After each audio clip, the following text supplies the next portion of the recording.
Especially during a recession, we almost automatically think that anything that saves jobs is good, and anything that destroys jobs is bad. But what would our world look like if we took this idea seriously? 200 years ago, virtually everyone was a farmer. In those days, virtually everyone had to be a farmer just to feed the population. People often went hungry, nonetheless. Over time, though, people invented new and better ways to put food on the table. Better seeds, better plows, better fertilizer, better energy sources. A farmer with a tractor was able to produce far more food than a farmer with a horse. A horse has but 1 horsepower. As food production shot up, the fraction of people with farm jobs quickly fell. Would it have been a good idea to ban the tractor to save those jobs?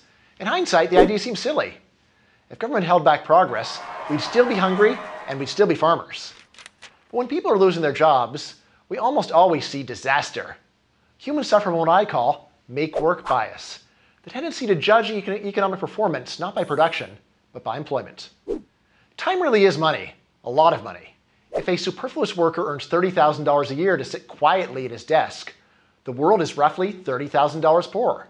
Why? Because the worker could have been doing something productive instead. Doing something productive instead sounds awfully vague, especially if you just lost your job. But the last 2 centuries of progress show that this isn't just hand-waving. New ideas have totally changed our economy and our labor market. The result is the unbelievably advanced civilization we see all around us. Think about the jobs people around you are doing. How many of these jobs could you even explain to George Washington? If progress is hard to explain after it happens, it's nearly impossible to chart before it happens.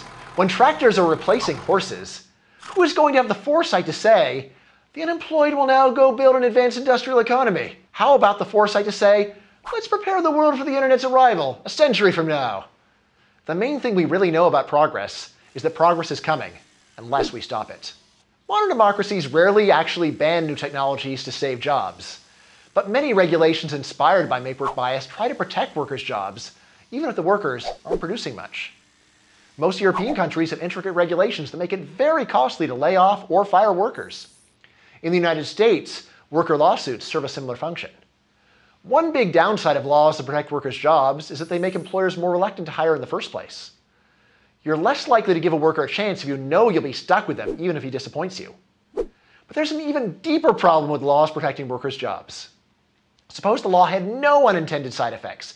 Everyone who wants a job for life gets a job for life. What happens when demand for a worker's skills dries up? What happens when new technology makes a job obsolete? A lot of workers will keep drawing a paycheck to produce little or nothing of value, and our whole society will be poorer as a result. It's tempting to say, it's a stagnant society, but at least it's a secure society. But it's not even that. In the long run, stagnation is deadly. When disasters hit, rich societies have the spare resources to cushion the blow. Rich societies have the flexibility to adapt. The best social insurance is to make more progress, not to make more work.